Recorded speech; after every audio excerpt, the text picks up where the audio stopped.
Clauses 39 to 50 stand part. I invite some honourable member to take the call. I call the Honourable Rick Barker. Thank you, Mr Chairman. I want to talk on part two, and in particular the driver licence stop orders and for the non-payment of fines. Mr Chairman, it has been a long-standing problem where we have in this country had drivers who have continued to drive seemingly with impunity, but while having large amounts of outstanding fines. There was no means of reconciling this, no means of connecting the privilege of driving to the amount of fines that people had. And it came to a head when I received a letter from someone who I knew, whose mother had been badly injured in an accident.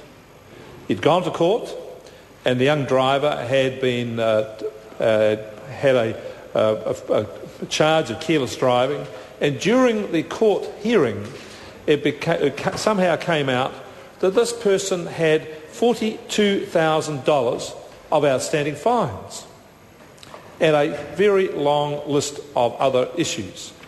And the letter writer said to me, surely someone must have known that this young man was a menace on the road.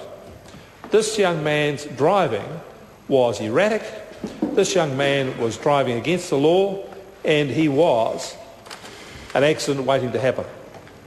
And it was my mother, he went on to write, who was the one who had the accident. Why are the people in authority not taking effective action against these young drivers? And it was a good question. It was a fair question. And the question was right on the button. Now, this issue of driver licence stop orders in part seeks to address that. And it says to people who accumulate excessive amounts of fines that if they do not take responsibility for them, do not pay them, and do not learn the lesson of their bad driving behaviour, then their licence will go. No question about it. And I think this is a very powerful message to be sent.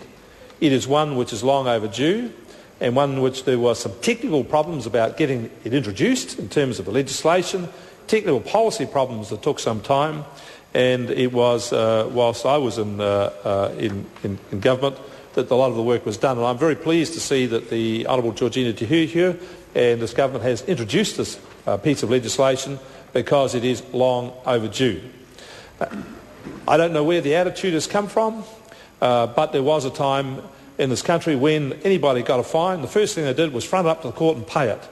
You didn't have outstanding debts. That was the nature of who we were as a people, but somehow over a generation or two we've lost this belief. Some people have got this view that they can simply have outstanding fines to the government, to the Crown, and it is of no consequence whatsoever. Well, this change says that time is over, that there will be a consequence, it will be swift, and it will be very effective. Now, everybody knows if you get caught driving without a licence, you're in even deeper trouble. So the message in this legislation is to those who incur fines, pay them, or the state will take effective action against you. That you are given the privilege of driving on our roads. The roads have rules for the safety of others, and that those people as drivers are obliged to follow those rules. And if they do not, there will be effective action against them. The second bit, which I think I've missed in part because I was distracted, Mr Chairman, but I want to speak to briefly in this part of the bill, the committee stage, is about the change in the credit that people have, because it runs in a similar line to the one about the driver licensing and the outstanding fines. A number of young people have their cars quite expensive, and for whatever reasons they have a pile of debts against them and they get them confiscated. The very first thing they do is go to a car yard which will self-finance them, and they finance them fines back into it. The person who lends them the money knows that there is a substantial amount of money outstanding to the state, not directly, but they know who these people are and what they do, and they finance the car. When the car is seized by the Crown, the person who gets the money first is the finance company. This is the old arrangement. So the finance company is more than happy to sell them the car on finance because they know if it gets confiscated, they're going to get their money back. And the Crown can wait in the back of the queue. Well, this piece of legislation is going to change the priority and say that when a car is confiscated and sold, the first priority will be the payment of the fines. Thank you, Mr. Chairman. Call the Honourable Rick Barker. The first priority will be the payment of fines. And we're going to do this by making sure that the information about people's debt is available to those finance companies. And if the finance companies sell a car with finance to a person who has outstanding debts to the Crown for outstanding fines, then they will know that they are second in the queue for the money. That the priority for this money will be the Crown. And I think this will be a substantial handbrake on these people making decisions about selling cars to people who are irresponsible with their vehicles in the way in which they drive and accumulate fines. So there is a pincer movement on here, Mr. Chairman. The pincer movement on by this piece of legislation is, firstly, any outstanding fines, if left unattended, a person will lose their licence. The second part of the pincer movement is that we will attack their ability to finance themselves into a car if the car is stolen. And we do this with a very serious intent. Our serious intent is to say to the person who wrote the letter to me some time ago about his mother being injured by a person who had a massive list of outstanding fines, that we took that matter seriously. Yes, I say to the person who wrote the letter, we should have known that the person was a menace on the road, and we should have taken action against them. This piece of legislation does that in two ways. And I think in all good consciousness, I can then sometime in the future say to the person who wrote the letter, your matter was taken seriously, it was heard, and it was effectively done. A number of the car finance companies tried to quibble with this piece of legislation in the way that the Crown somehow was using its superior weight and power to go past them and to get the money first. Well, I want to say to them, in sometimes you have to have a batting order. Someone's number one bat, and someone's number two, and someone plays at 3, 4 and 5. And the government is entitled to set the batting order. And it's entitled to do not just for its own interests, but for the interests of the community and the people who drive on the road. And this change in priority is to signal to those people that the Crown takes this seriously, that our priority is not to stop people getting finance. We don't want to do that.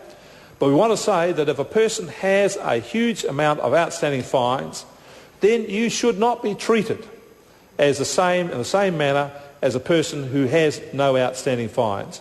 And we want to say to the person who has a huge list of outstanding fines and the people who are going to finance them into a car and put them back on the road, that you cannot do this with impunity, that you risk your money.